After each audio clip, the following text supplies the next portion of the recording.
Hey guys, it's Rita here. I wanted to give you a little quick background on why I started podcasting and continue doing it to this day.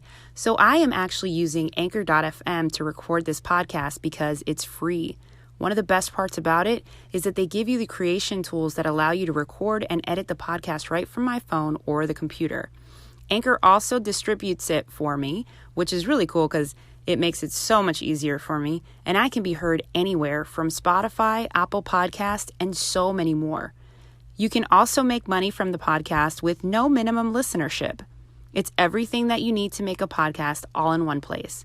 So what are you waiting for? Download the Anchor app now. Hey guys, welcome back to another episode of Empowerment and All That, your favorite podcast for the best female empowerment stories. If you haven't done so yet, please subscribe to the podcast and share it with anyone who would benefit from hearing stories from some very inspiring women. Today, I'm interviewing Lisa Maria Rhodes. She's a licensed master of social work in New Orleans, Louisiana, and currently the director of Alumni Mental Health Services at Collegiate Academics. Lisa is also in the middle of launching a nonprofit organization called ALAS, which addresses structural inequality at the nexus of education, immigration, and criminal justice for youth. She's the founder of a Colombian group, Reunión de la Juventud Colombiana, also NOLA Educators Support Immigrant Students Network, and is extremely involved in the community in New Orleans. Lisa, thank you so much for joining me today. Thank you for having me, Rita. Lisa, so in the middle of all of this busyness that you do in helping the community, I mean, what inspired you? What inspires you to continue doing all of this and to really just be so engulfed in helping everyone? Wow. Well, my first inspiration is always my students because they are amazing individuals that are on a daily basis conquering new strategies and learning about themselves. Working with high schoolers, it's like I learn more than they do every day potentially. And so I'm really inspired by that, but I'm also really inspired by my faith. I mean, I really believe that all humans are created in God's image, which makes everyone brothers and sisters. So when there's injustice and when people don't have access to power and opportunity, then it breaks my heart. And we have a long way to go in order for everyone to achieve liberation. Wow, that is very, very powerful. Where are you from originally? Where are your parents from? Yeah, well, I grew up in North Carolina, and my mom came to the U.S. from Colombia shortly before I was born. So I was born here in the U.S., and then my trajectory has given me strong affiliation to some different places. My father's side of the family is from North Carolina. And then I went to school at the University of Miami, also known as the U. Very proud of that. And started my career in education in Miami. And then moved to the Dominican Republic, where I was teaching high school in Santo Domingo. And from Dominican Republic, I moved to New Orleans 10 years ago. So New Orleans is definitely home now and forever as far as I'm concerned. But I do go back often to Colombia and also to North Carolina to visit my family, of course. And who would you say has been a big, a mentor for you in all of your journey when it comes down to social work and also just career development? Well, I would first and foremost always have to say my mom. We have different life paths and different experiences, but her go-getter attitude and won't take no for an answer. And maybe she, if she doesn't know a system, she'll figure it out. That resourcefulness and willingness to put herself out there and ask questions and take risks is something that she might regret the degree to which it's passed on to me because I'm quite a risk taker. But truthfully, she has really taught me, and it's really been amazing as I get older to watch her and her process of learning and growing across her life. And that's really motivating and inspiring to me, her own story. And I could also say, on a professional side, I've been blessed to have people who have poured into me, and just being open to hearing people's recommendations and being open to opportunities has been It's been a huge blessing, and it's something that I seek to do and seek to give back to those who are around me as well. Oh, that's so sweet. Yeah, I can attest to the Latina mother who makes sure that you don't take no for an answer. Mine still to this day believes that I can conquer everything, even if I don't think I can.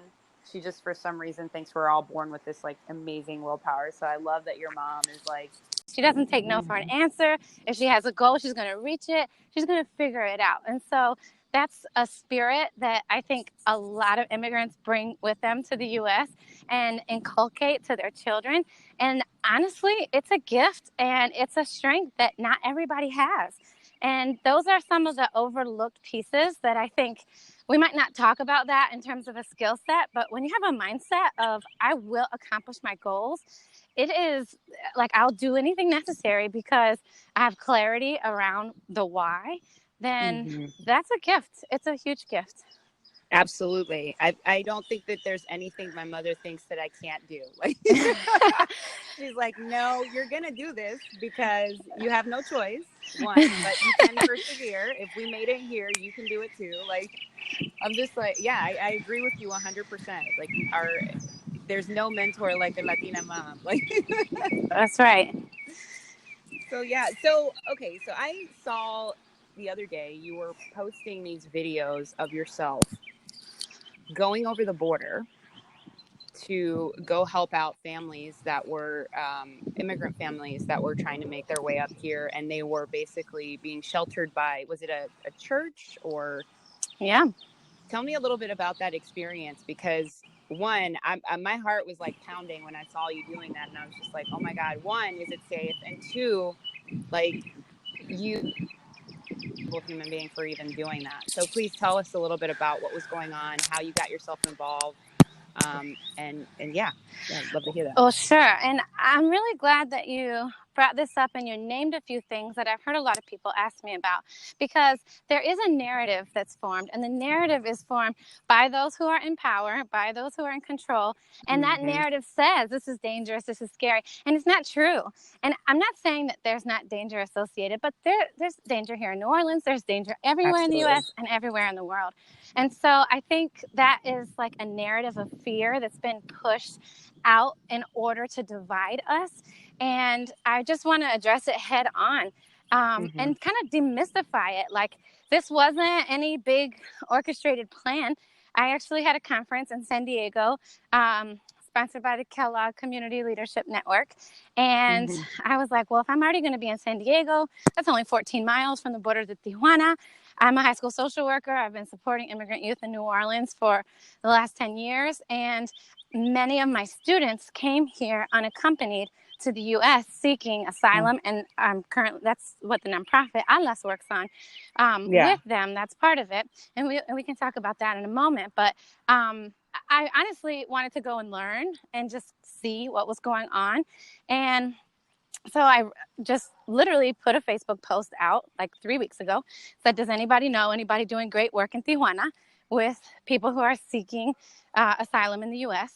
And somebody wrote back and said, yeah, there's this church called Templo Embajadores de Jesus. The pastor's name is Saida. I got excited because it was a woman pastor. What's up? And she said, here's her phone number. She said, here's her phone number. So I called Saida, and she's like, who are you? And rightly so.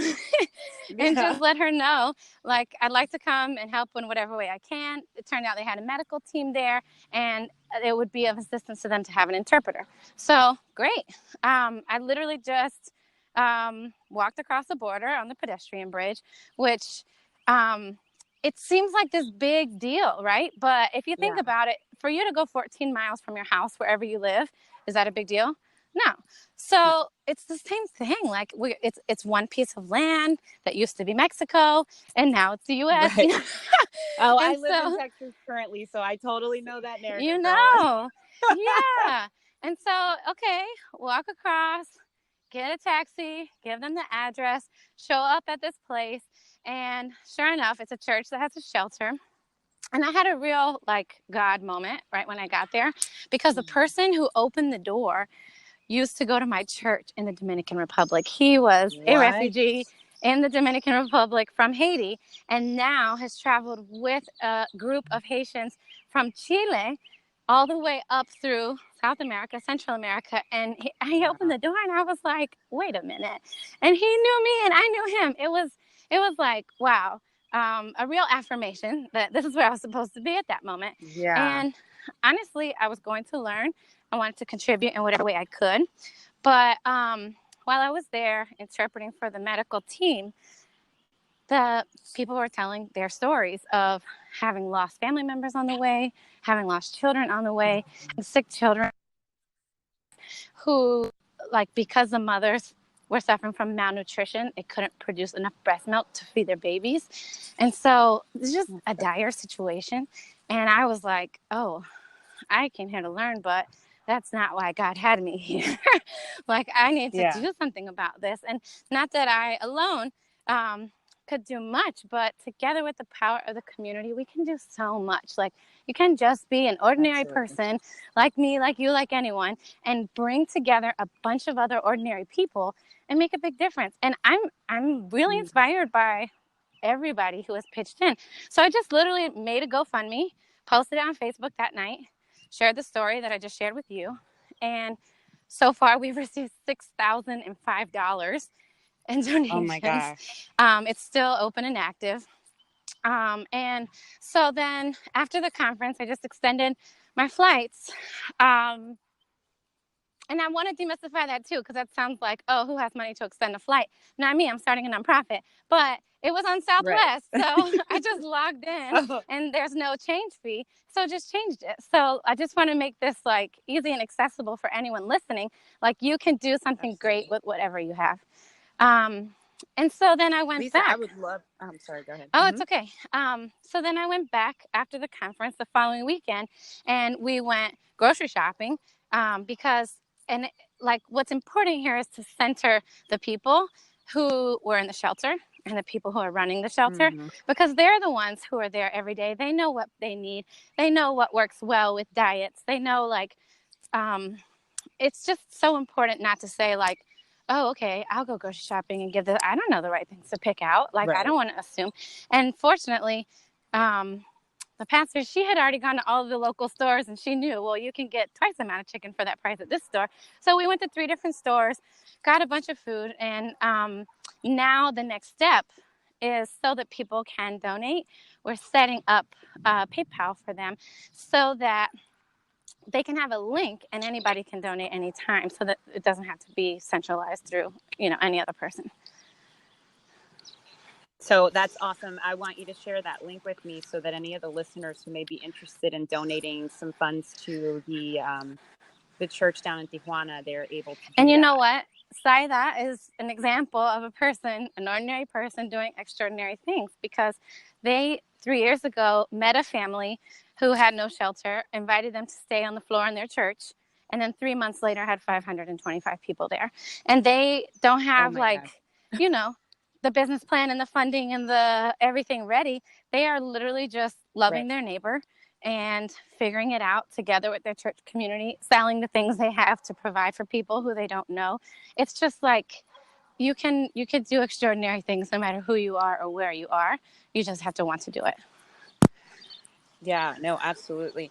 Lisa, when you were down there, did you see any more community helping them, or is it like they're just like the center point in that area for immigrants that are traveling up through that area? No, there are several different shelters, and I think they're working together, like amongst the shelters, to try to house and troubleshoot and make sure that different populations get the care that they need.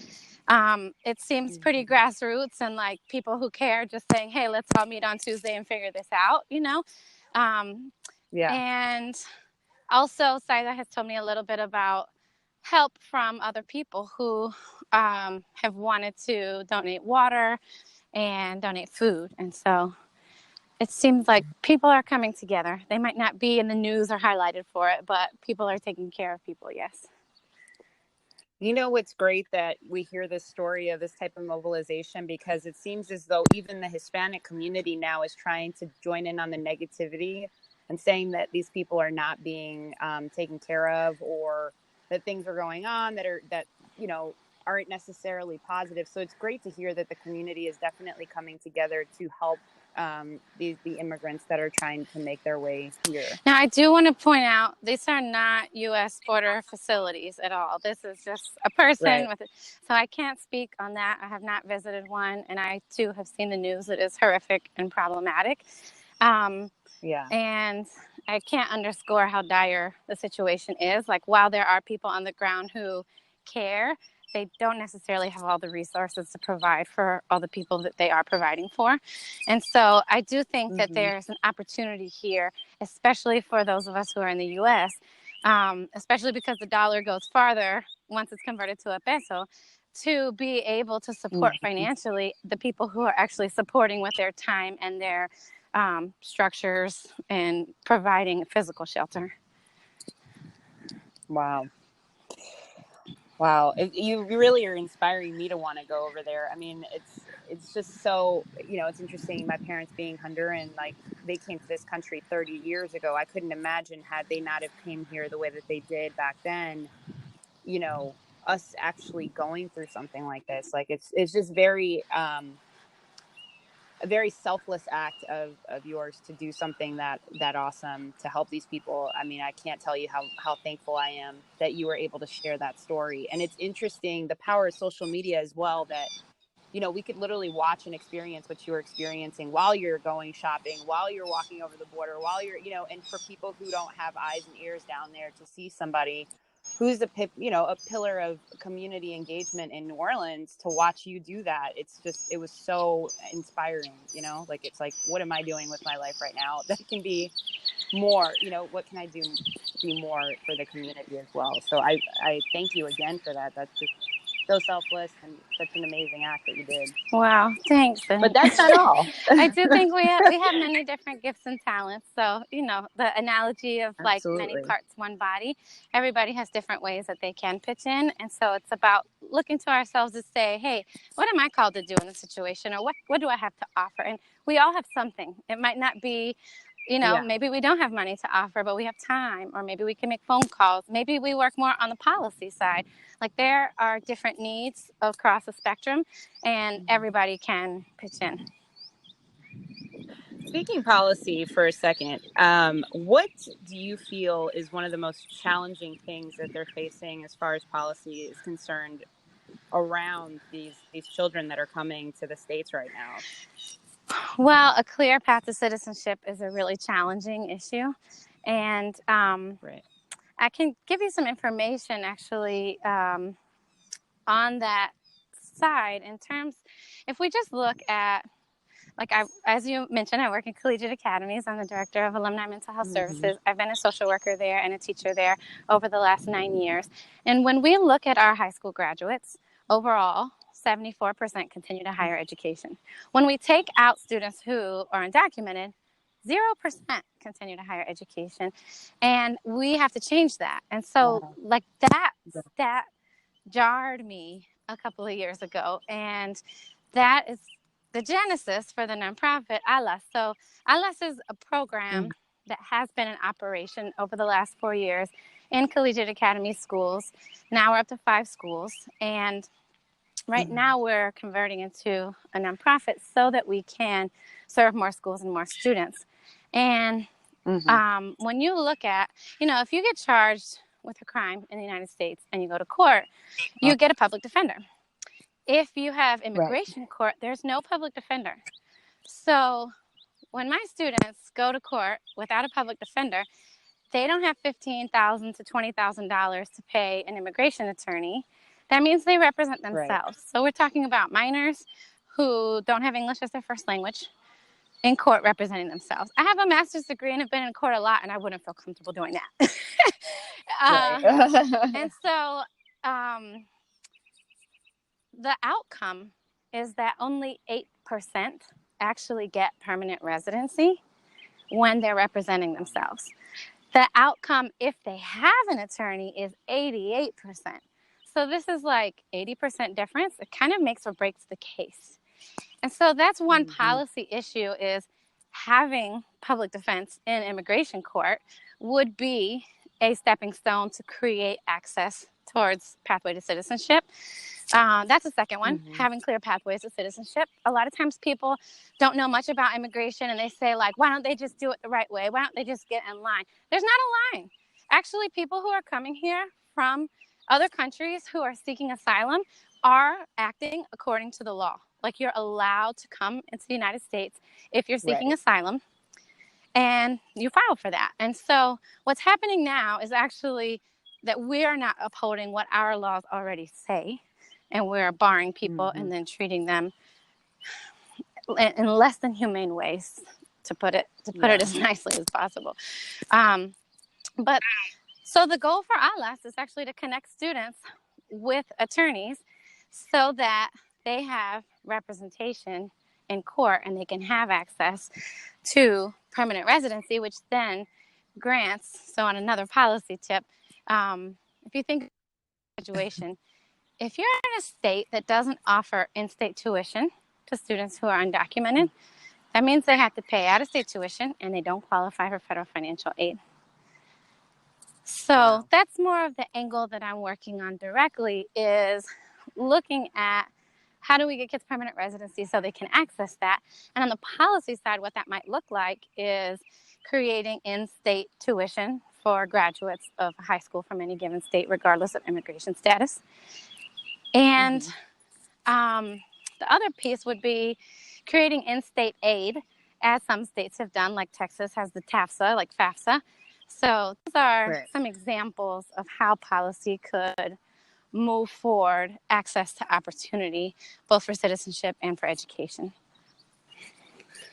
I think what's interesting is, these kids actually want to be part of society, right? If you're going that far as to, I want to go to college, I want to be part of this community and be a positive influence, you would think that it would be a no-brainer for people to want to be able to help these kids become part of society in a legal way, but it becomes such a challenge for them. Absolutely. And we have to look at the narrative too, because there's some narrative that's used to divide us, to say, well, these people are worthy and these people aren't. That's actually not the value of human dignity. Doesn't come from what we do, but rather who we are. And if you're a person of faith, I'm a strong follower of Jesus. That's a very clear teaching, is that people's value comes from them being created, not from what they do.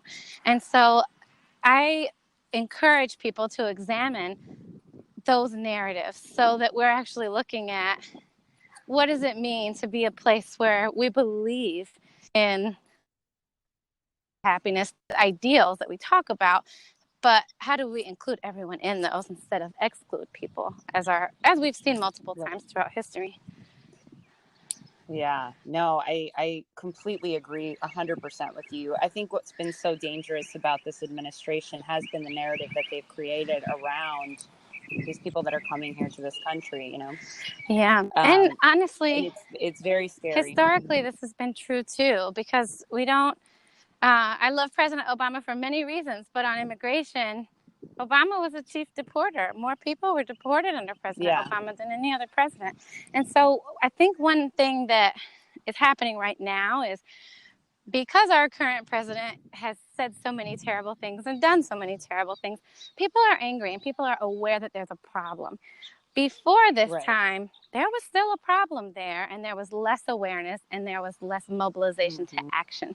And so I think what we have to do is get familiar, like in each community, find out who's an affiliate of the National Day Labor Organizing Network. In New Orleans, that's the Congreso de Jornaleros, the Congress of Day Laborers. In different states, in different communities, they'll have different names under that.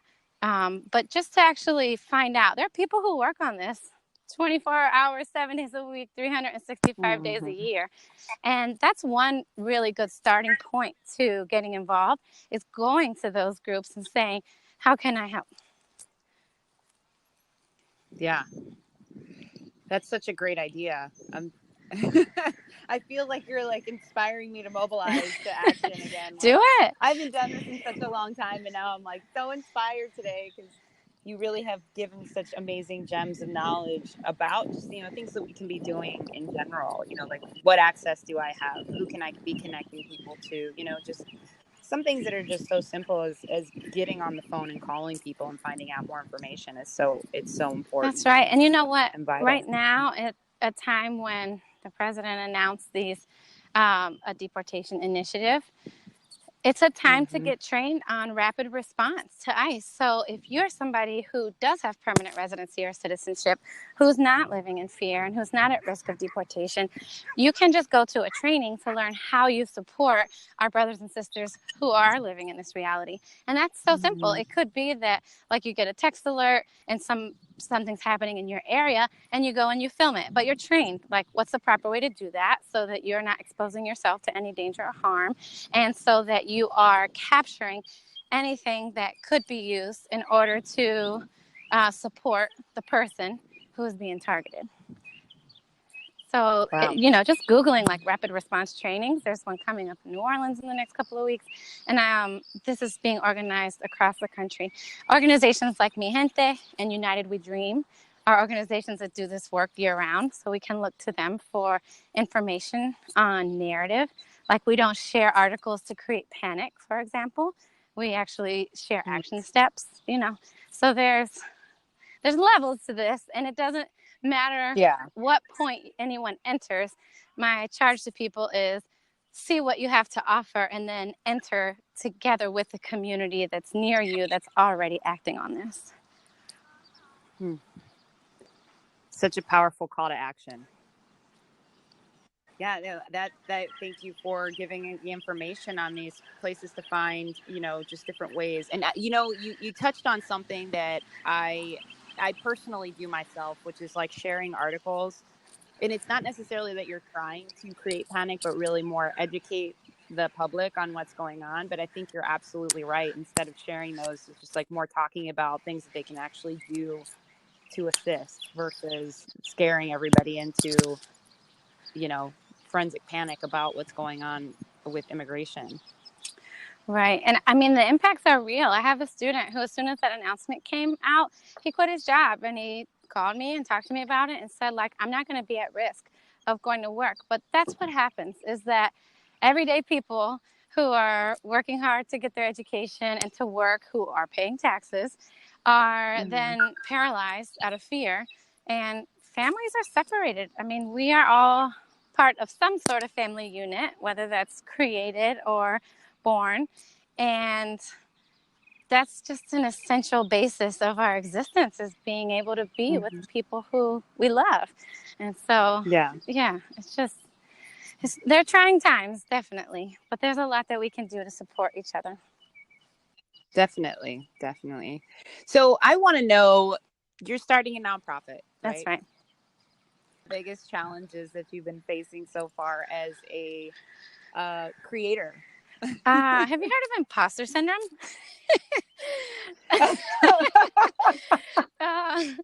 So it's so interesting because people around me have been pushing me to do this for a long time.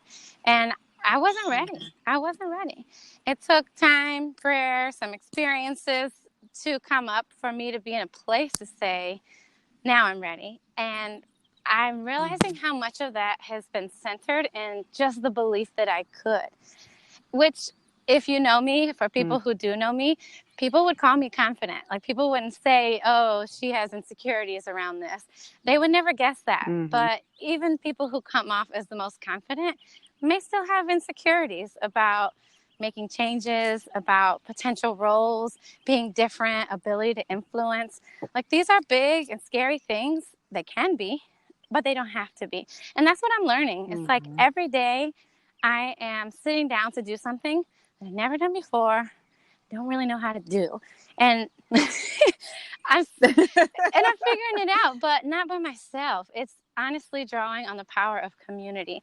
Like, what I do know how to do is support students. And what I do know how to do is train other educators how they can support their students so that they get this access to education and permanent residency. What I'm learning is how to start an organization.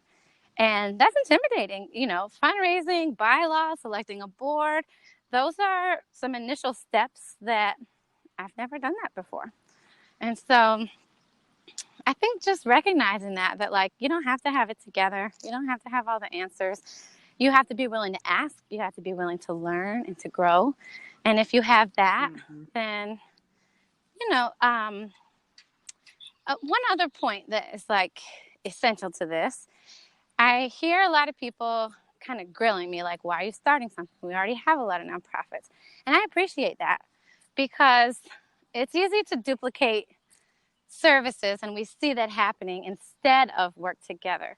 And so actually vetting, in this case, this is like a response to a need. So working in the schools, seeing a few needs that are unmet, creating a solution together with families and students and attorneys in the legal community, and now expanding it. It's actually born out of something that didn't exist. So I do think that's like the number one recipe after believing in yourself is working together to make sure that what you're doing is being done in the way that is for and with the people. Yeah. Whew. That sounds very challenging, but extremely powerful to say that, you're basically like starting something from nothing. You saw that there was a problem. You worked with the community, and now you're moving forward with your confidence and imposter syndrome, but everything together is helping you push forward. And, it sounds like you're starting off on a really great, in a really great place. Different days feel different, honestly. Overall, yes, that's a pretty bow to put on it. I like it. So while you're doing all this stuff, working, and you're starting a nonprofit, and you're helping other communities as well, how do you find time to take care of yourself? This is something I've struggled with over time. I think most educators in public education can attest to how hard it can be, especially when you're pouring out. Your cup sometimes runs low. And for me, filling up my cup has first to do with my faith. And that's what keeps me grounded in terms of like belief in humanity, belief in the value of every person, belief in my own value, even despite things that might occur that are negative. And then just creating a schedule, which I don't like schedules, but creating a schedule with boundaries and like really holding yourself to sleeping enough, exercise. I love to dance. Like my brain is always moving, but when I dance, it finally turns off and I can just like live on the dance floor and not be thinking about anything. And so I had to plan to make sure I'm dancing enough, to make sure like eating healthy can be hard when you're on the go all the time, making sure we drink enough water. I'm not an expert at all of these things at any given time. I would say at any given time, maybe I'm juggling a few of those things well and then have a few others to work on. Yeah, that happens to a lot of us. We try so hard sometimes to do, and I've been realizing like being a woman sometimes gives you already like a whole bunch of checklists, right? Your hair, your makeup, your this, your that, your clothes, your shoot, like all this stuff. And then on top of that, you have to eat healthy, you have to hydrate, you have to make sure that you're taking time out for yourself. So yeah, don't worry, we're all there with you. Yeah, and just a return to like, how am I going to be able to keep doing this and to sustain myself? Well, I have to be grounded in. Yeah. I mean, these seem like really easy things and obvious things, but are we doing them? Like whenever I notice that I'm at a breaking point or I have a bad attitude with somebody, I can pretty much always look back and say, oh yeah, I wasn't sleeping that much those days, or I haven't been exercising at all, So like there's a correlation to our productivity, our effectiveness, our happiness and well-being to taking care of ourselves. And it seems basic, but it can be hard to prioritize. Oh yeah. Especially with everything you're doing. I can't imagine. So let me ask you a question. So you said that your mother is like one of your mentors and then the person who also helped you find your way into social work. But who is like somebody that you look up to, a hero or a shero, or somebody that you continue to find motivation from? Oh, I have to say my students. I mean, to be in the U.S. negotiating a second language, or students learning a whole new system, and to have come from an experience of trauma that was the reason for coming to the U.S., and then come on a journey that incurred more trauma, and then face trauma here, and then wake up every day and come to school and show up however they show up, whether they have a big smile on their face or whether they're sad today. Just being and pushing forward is so inspiring to me. I was born in the U.S. I have so much privilege that I take for granted. And it's easy to forget that. It is. But when I look at my students and they're asking me, hey, I got 9 out of 10 on my test, I need to figure out why I didn't get this other one. I'm like, yeah, get it. Like, that inspires me to do better. When I see my students reach out to each other when they go through things and support one another, it is inspiring. It's just like the human spirit is amazing, and my students are my constant heroes and inspiration. Oh, that's so beautiful. I had a student who, her favorite author is Nicholas Sparks, and one of my family members was able to get a book signed by Nicholas Sparks for her. And so anyway, for her birthday, when she got that, she was like, this is the best birthday present I've ever gotten. And I just thought, like, how's that for a narrative on today's youth? Like, the best gift ever is a book signed by my favorite author. That's who we're talking about. We're talking about, like, amazing kids who are excited to learn, excited to grow, and deserve every opportunity to be in their full potential. Yeah, no, I totally agree with you. And if only we could continue to paint that positive picture of these children, hopefully people can actually see that, they really just all want the same exact thing, and if that playing field was leveled for everyone, then we would be able to give them that access and that opportunity to education, so that all they have to do is actually be kids. That's right. The same things that you and I want for ourselves, for our family members, that's right. So Lisa, is there anything else you want to tell everyone who's listening, something that you feel that we might have left out that is important for you to get across to anybody who's listening today? I think we have a lot of untapped brilliance and power and potential. And for those who are listening, if there's an idea you have, or if you already have a solution that you're working on, or a part of a community that's doing something great, don't be scared to take it to the next level. I mean, there is so much need, and there's also so much creative genius in our own community. It's time for us to encourage each other to leverage it, to bring it out. And like, we are our own solution. It has to come from within. And so don't hold back. I would like to end on that. Sí se puede. That is, sí se puede. Lisa, it has been such a pleasure to talk to you today, and all these little gems of knowledge that you dropped today they're just so great. And it's definitely just kind of like a reflection of the person that you are, and everything that you're doing for the community. I genuinely thank you for all that you're doing. And if anybody's interested in finding out more information or getting in contact with Lisa to help her with Alas, or if you want to donate any money to the church down in Tijuana, I'm going to go ahead and publish those links on my website, empowermentandallthat.com. If you click on the icon, you'll be able to see all the information in the show notes, and you can access Lisa if you want to help. Well, thank you. And anyone can always follow our Instagram or our Facebook. The handle is the @ free.alas. And on there, you can find what's going on next, and always send a message if you're interested in getting involved. Well, sounds great. Thank you again, Lisa. You have a great afternoon and a great week. Thank you, Rita. Thank you for providing this space, and I'm encouraged by the work you're doing. Oh, thank you so much. All right.